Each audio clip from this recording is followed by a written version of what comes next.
The soft, misty, moody American woodland photograph. The experience of capturing these magical places, as Robert Frost called them, lovely, dark, and deep, is an honest privilege of art.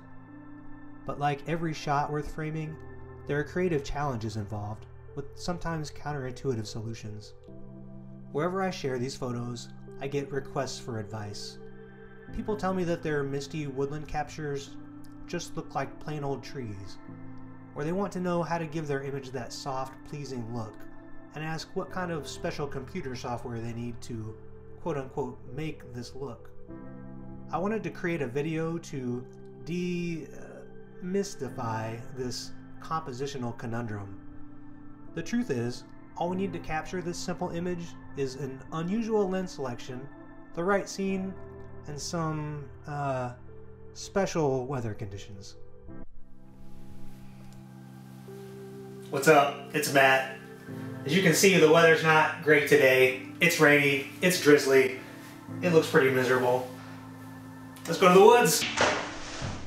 Okay, I had the right weather, but I needed to get the right equipment. Believe it or not, the biggest key to getting this picture to look the way I want it to is lens selection. What you're looking at here is a standard 2-lens camera kit like you see at department stores. It consists of a standard focal length zoom lens, an interchangeable lens camera, and a telephoto zoom lens.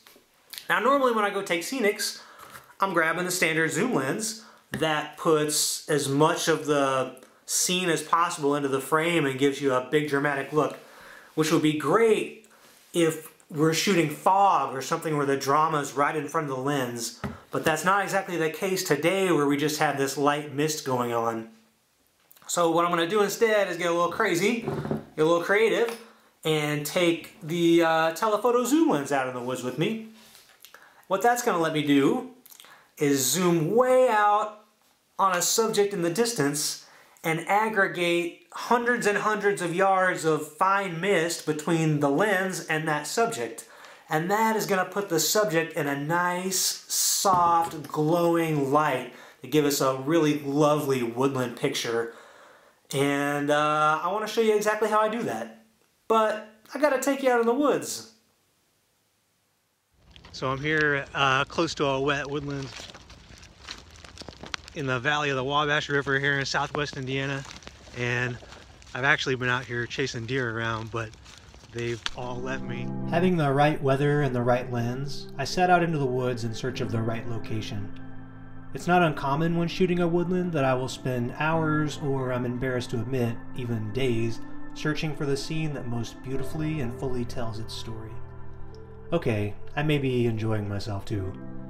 But for this demonstration, I only needed to find 2 key elements: a line of sight through the woods to a distant scene, and a clearing in the background to provide a nice backlight of glowing mist. After a short hike, nature provided. Now I'll spin you around and show you what the scene looks like from more of a wide angle. Now I used my phone's wide field of view to explain the importance of our lens selection. You can see that while the phone's equivalent focal length of 29mm is getting a lot in the frame, with a centered horizon line over 2/3 of the subject is less than 3 meters from the lens. Like I said, this might look good in a rare, thick fog, but our goal today is to get a good photo in common winter weather. By zooming in, we can instead focus on the faraway areas of the image that are separated by layers and layers of soft, dreamy mist. Of course, if we tried to chase the mist by walking to that area, we would find it looks like the area in front of us now. We have to take advantage of the accumulation of mist through the distance. I set up my camera. I'm set up here with my 100 to 400mm lens and scan the scene through the viewfinder. How's it looking, man? This is looking pretty good. Coming into the right of the frame, I noticed these 2 tree trunks converging in a V shape, with some bonus color interest, and pointed my lens between them. I zoomed in for a demonstration of what was possible. This is approximately the composition I used for my final photo. Remember, I was on a monopod from tracking deer, so to manage the shutter speed, I opened the aperture for the shallowest acceptable depth of field, and this image can be improved by using a tripod and a tighter f-stop. Now we're zooming in from 100 to 400 millimeters on a full frame sensor, which is a similar field of view a crop camera would get from the basic 75 to 300 or 55 to 250 millimeter telephoto kit lens. Mainly I wanted to demonstrate that a strong mist effect is present throughout the telephoto zoom range, and while I did process my raw image capture through Adobe Lightroom software, you can see from this unedited video footage that a photograph taken at any of these focal lengths, straight out of the camera, will yield the soft, moody, misty, woodland wall candy we're looking for. Okay, one last tip. Expect some drip and drizzle on this adventure. Check your camera's manual for its water tolerance. Protect it as necessary, and give it a good cleaning when you're done to make sure it's ready for many explorations to come.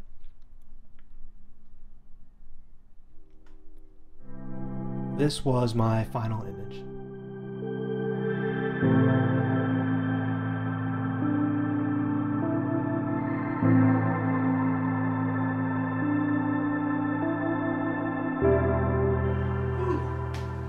I'm back, I'm warm, and I'm clean. Hope you enjoyed this tip video. This was my first one. I wanted to hit this one first because this is a question I get asked all the time. I'm happy to dispel the myth that you need some kind of special fancy computer software to make your picture. And I also like this picture because it gets you out of the house on what you might think of as a bad weather day, and doing something creative and exploring. So if there's something you'd like to see me talk about in a tip video, maybe send me a message, and thanks for watching. I'll see you later.